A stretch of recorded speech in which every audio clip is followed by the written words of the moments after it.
8th Raman किन्ही चार के कोर्स से सगी शब्द सुनकर காலி ஜாகக் பரியே. இங்கே வந்து சூசிட்டு மாதிரி சரியான வார்த்தையில் வந்து 2 ஆன்சர் கொடுத்துருக்காங்க. அது எது கரெக்டாக அதை வந்து நம்ம எடுத்து நம்ம எழுதணும். உங்களுக்கு கரெக்டாக இருக்க ஆன்சர் வந்து டிக் பண்ணிவிட்டு அதை எடுத்து டேஷில் எடுத்து எழுதுங்க. இதில் மொத்தம் வந்து 5 கொடுப்பாங்க. நீங்கள் எழுதி 4 மட்டும் எழுதுனா போதும். ஃபஸ்ட் ஒன் வந்து ஸ்கூல் கே ஆகே छोटी सी फुलवारी हैं வந்து ஃபுல்வாரி தாலாப். ஸ்கூல் கே ஆகே அப்படின்னா பள்ளிக்கு முன்னால் வந்து சிறிய வந்து பூந்தோட்டம். பூந்தோட்டம் ஃபூல்னா பூந்தோட்டம்னு அர்த்தம். பூந்தோட்டம் மலர் தோட்டம்னு சொல்லலாம். பூந்தோட்டம் இருக்கிறது. ஃபுல்வாரி தாலாப் பள்ளிக்கு முன்னாடி வந்து தோட்டம் இருக்கிறது. அப்போ வந்து இதுதான் வந்து சரி. அப்போ இதை டிக் பண்ணிவிட்டு அதை எடுத்து நீங்கள் டேஷில் எழுதணும். தாலாப்னா வந்து குளம். उसके बाद एक घंटे की छुट्टी होते हैं. உஷ்கே அப்படின்னா அதன் பிறகு ஏக்கு கண்டே 1 மணி நேரம் வந்து விடுமுறை வந்து அளிக்கப்பட்டது. ஹோத்திகை விடுமுறை அப்படின்னா இந்த வந்து வந்து அன்றைக்கி வந்து கொஞ்ச நேரம் ஓய்வு எடுக்கிறதுக்கு சுட்டி ஆறாம்.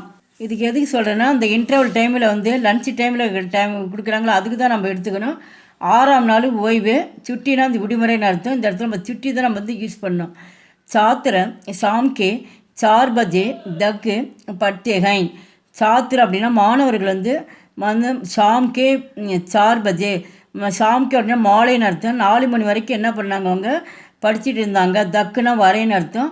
சபேரே ஷாம்கே சபேரேனா வந்து அதிகாலை 4 மணின்னு இருக்குது. ஷாம்கேனா மாலைன்னு அர்த்தம். மாணவர்கள் போது மாலை தான் வரும். அப்போ வந்து ஷாம்கே அதை எடுத்து இங்கே எங்கேயோ ஆன்சர் இருக்குது அதை எடுத்து பார்த்து நம்ம ரைட் பண்ணோம்.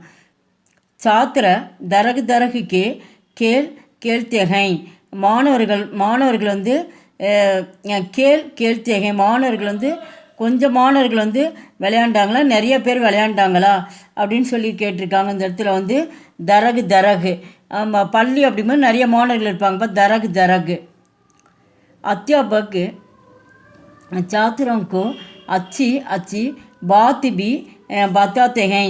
ஆசிரியர் வந்து மாணவர்களுக்கு அச்சு நல்ல கருத்துக்களை வந்து அவங்க வந்து உரையாற்றினாங்க. பாத்தே அப்படின்னா அவங்களால வந்து சொல்ல முடிஞ்சது.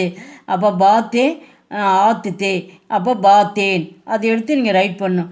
சிஸ்டர் வந்து பில்லி சுகேக்கோ பக்கர்த்திகை. பில்லி அப்படின்னா அந்த பூனையால் வந்து எலி வந்து பிடிக்கப்பட்டது. அப்போ சுகே குத்தே. அப்போ சுகேனா எலி, குத்தேனா வந்து நாய். அப்போ பூனையால் வந்து எலி தான் பிடிக்கப்படும். அதனால் சுகே அதை எடுத்து இங்கே ரைட் பண்ணும். குத்தா பவதார் ஜான்வர்கை. நாய் வந்து நன்றியுள்ள விலங்கு அப்படின்னு சொல்கிறாங்க. படா பவதார் அப்படின்னா நன்றியுள்ள. காய் படி சீதி சாதி ஹோத்தாகை. காய்னா வந்து பசு வந்து ஒரு அமைதியான விலங்கு. சீதி சாதி கட்டோர். சீதி சாதினா அமைதியான விலங்கு, எளிமையாக இருக்கிறது. கட்டோர்னா வந்து கடினமாக இருக்கிறது. கோடா படா நிடர் ஹோத்தாகை. நிடர் டர்போக். நிடர் அப்படின்னா பயமற்ற. கோடானா வந்து குதிரை வந்து ஒரு பயமற்ற விலங்கு. அப்போ இந்த நிடர் எடுத்து இங்கே பார்த்து எழுதணும்.